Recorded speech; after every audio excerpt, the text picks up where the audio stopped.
welcome to our Turnbull Custom Guns YouTube channel.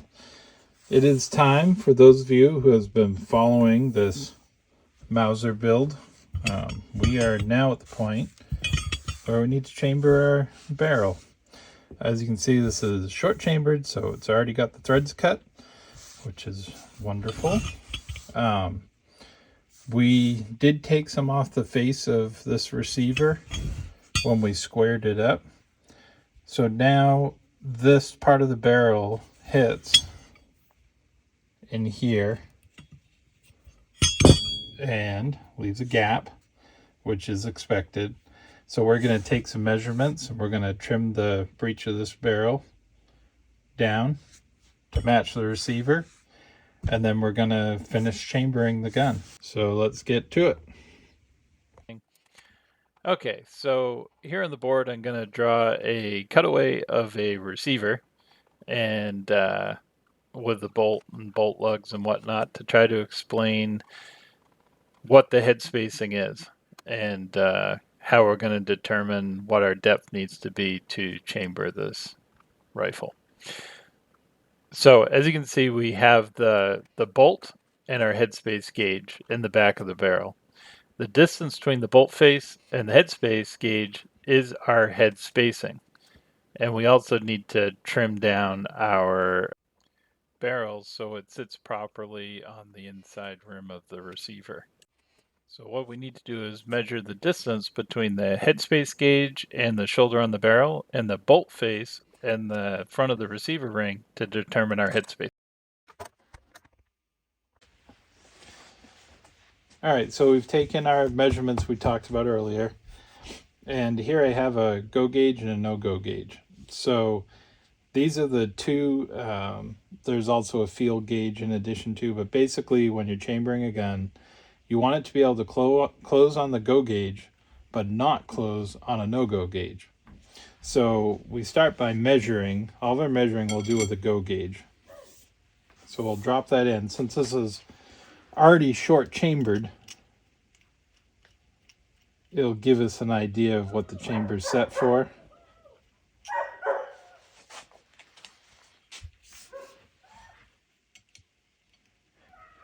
Basically, this is how we measure with our gauge.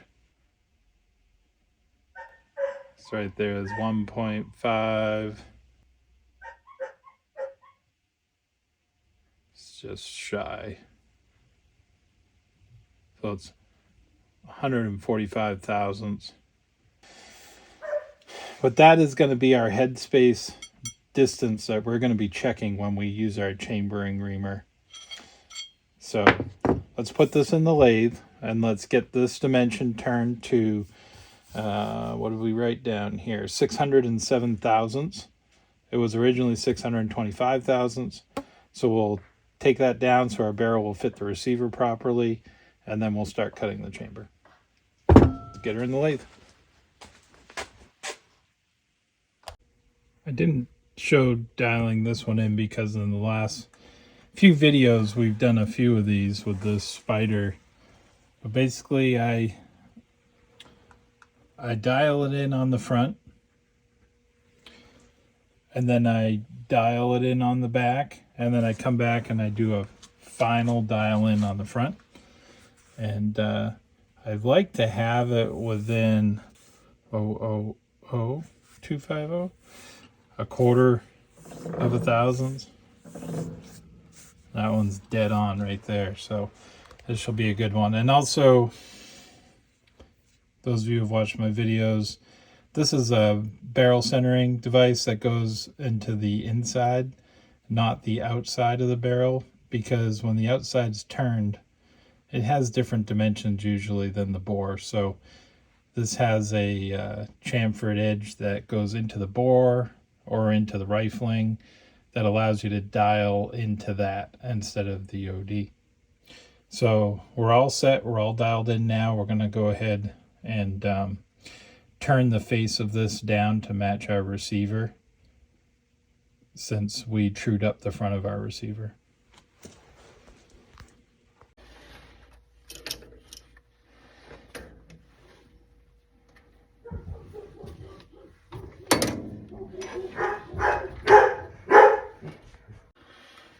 Okay, so I'm going to take a skin cut with my cutting tool, and then I'll measure it and I'll tell my digital readout what the measurement is from here to here. So that way I can just cut down, make sure that's tight, cut down and tell the actual measurement that I'm cutting to.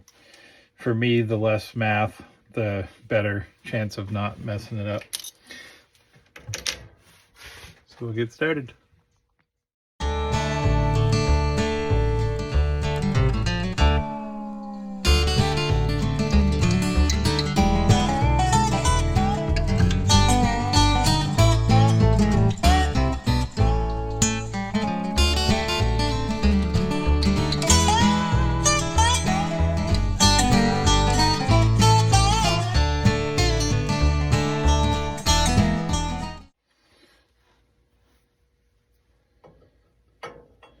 We're just going to check this to make sure we took off the right amount. Our measurements line up.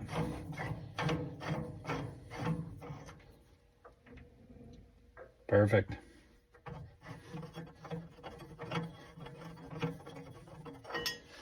Okay, we're going to clean that out. And then now that we've got this dimension right, we can measure to see what our headspace needs to be.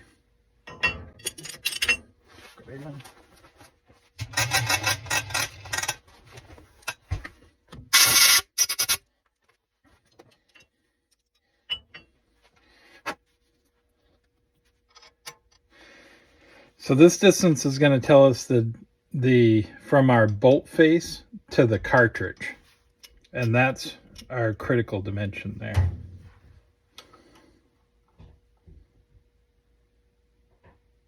.367. So we'll write that down. Check it one more time.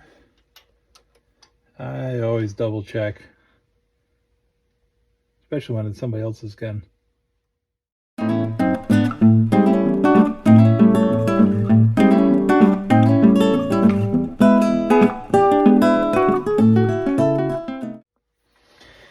Okay, so I use a Mauser precision reamer head holder.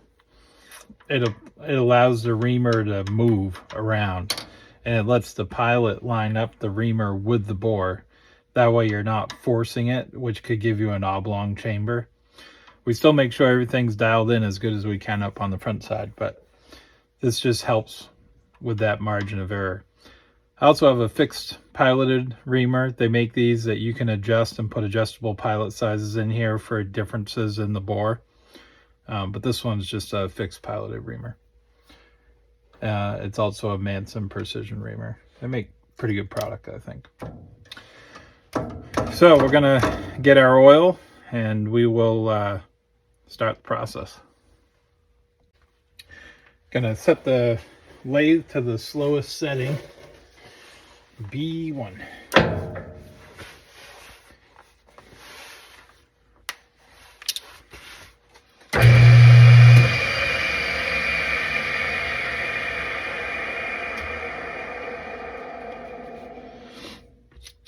So we know we only need to take off a small amount.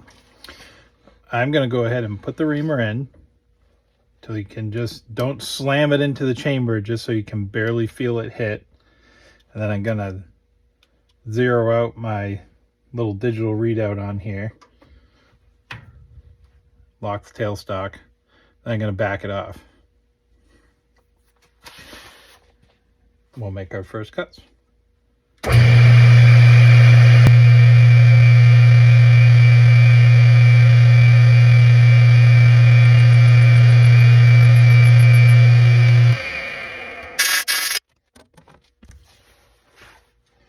Now I make sure our no-go headspace gauge is nowhere near this operation, because you do not want to get them confused.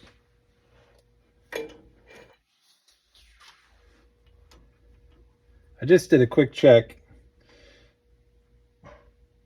a quick little cut. I just want to re-zero.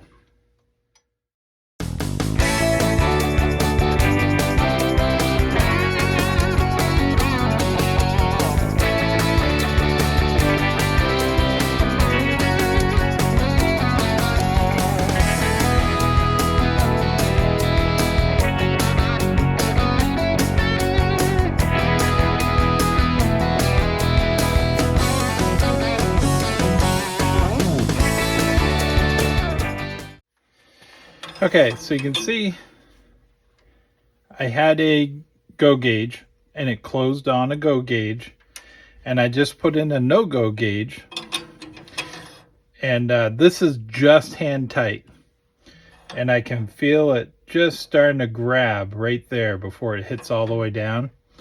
So I'm fairly confident that when we finish this and tighten it up, it'll probably compress another thousandths or so, and that will definitely make it so it can't close on a no-go, and it should still close on a go. Now, better safe than sorry. If it doesn't close on a go, you can always go in and hand ream it, just another thousandths or so. But I think we got it right where we want it. Last thing I'm going to do is polish the chamber and put a little chamfer on the edge for the cartridge feeding. Then we'll be done.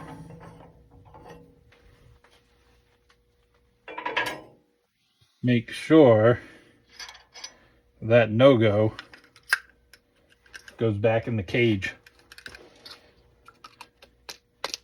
Do not want a chamber to a no-go. A couple of tips when you're polishing a chamber: make sure that you want to bring the polishing up to the lip where the cartridge starts to neck down. You don't want to run over that or run up it. You want to make sure that your dowel is parallel with the chamber wall, and you're not doing this number because you'll open up the chamber. It's one of those things that it's important, but you can mess a chamber up pretty quick if you use. I like to start with 600. I go up to 1,000, and just very careful with it. And then at the end, I'll do 1,000 in oil.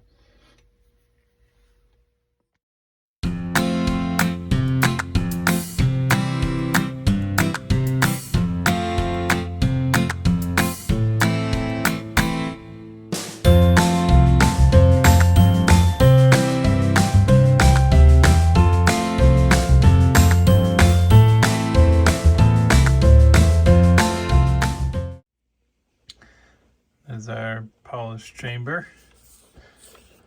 It's a pretty minimal break here. Basically, I took any sharp edges off. Don't like to put too much of a bevel on there to start with, because then sometimes you'll start getting a little bit of bulge in the case if you get too extreme there. So usually with controlled round feeding, they feed in there pretty nice, like on these Mausers. So last thing to do is to put it in the vise and tighten her up. All right, so we'll get this barrel in our vise.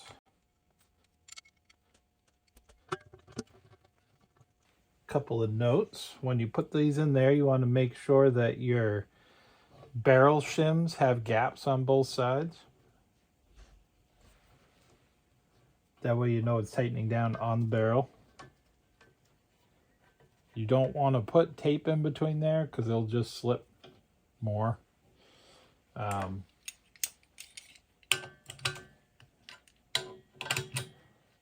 Biggest thing is make sure that it's tight.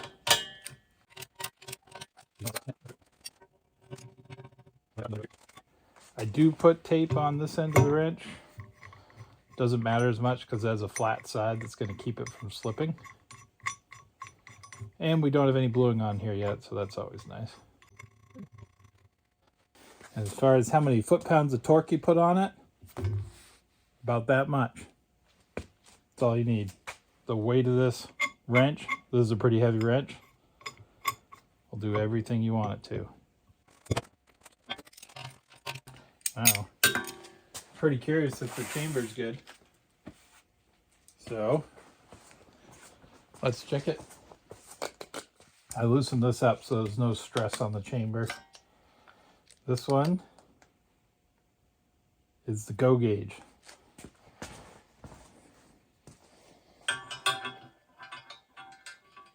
Whenever you check these, you don't want to have anything on your bolt. All right, Closes on a go gauge, no problem. Now, this is one that tells us if we've chambered it too deep or not.